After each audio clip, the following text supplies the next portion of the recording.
রাজধানীর বিনিয়োগ ভবনে অনুষ্ঠিত হচ্ছে চলতি অর্থবছরের বাজেটে বিনিয়োগ খাতের সমস্যা ও সম্ভাবনা নিয়ে সেমিনার। সেখানে বক্তব্য রাখছেন বিনিয়োগ উন্নয়ন কর্তৃপক্ষের চেয়ারম্যান আশিক চৌধুরী। সরাসরি চলে যাচ্ছে সেখানে। গ্লোবাল ফ্যাক্টরি হতে চাই, সেটার জন্য লজিস্টিক্স, সাপ্লাই চেইন এবং টাইম টু মার্কেট এই ইস্যুগুলো খুবই ইম্পর্টেন্ট।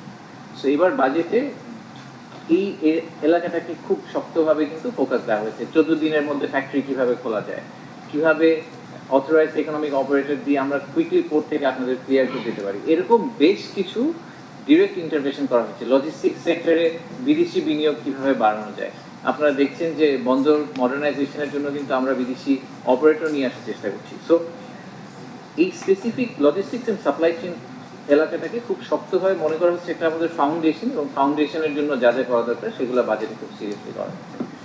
এখনো অনেক চ্যালেঞ্জ রয়ে গেছে, সেন্সিটা যেরকম মেনশন করলেন, এটা একটা চিকেন অ্যান্ড এগ প্রবলেমের মতো অনেকগুলো প্রবলেম আমাদের আছে, যে আসলে এটা আগে হবে না ওটা আগে হবে, কোনটা আগে করা উচিত, এবং সেই প্রবলেমগুলো নিয়ে আমরা রেগুলার ডিবেট করি।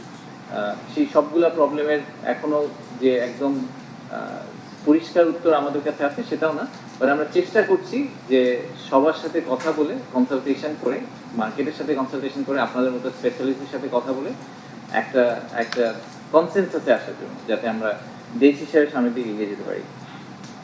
চ্যালেঞ্জগুলো আছে, বাট আমি আশা করি যে অ্যাটলিস্ট এই ব্যাপারটা ক্লিয়ার যে আমাদের ইংরেজিতে যেটাকে বলে ডিরেকশন অফ ট্রাভেল, আমরা কোন দিকে কোন রাস্তায় হাঁটতে চাচ্ছি, আমাদের লক্ষ্য এবং আলটিমেট উদ্দেশ্যটা কি, এটা খুব ক্লিয়ার। সেটা আমরা সেই মেসেজটা আমরা খুব ক্লিয়ারলি দিতে চাই। আমি আলাদা করে ধন্যবাদ জানাতে চাই আমাদের এনবিআর কলিগদেরকে, যারা এই বাজেটের পিছিয়ে দিনের পর দিন, ঘন্টার পর ঘন্টা অনেক সময় নষ্ট করেছেন, সময় ক্ষেপণ করেছেন বলা উচিত, নষ্ট তো করেন নাই। এভাবেই বাজেটটা দাঁড়িয়েছে এরকম একটা জায়গায়।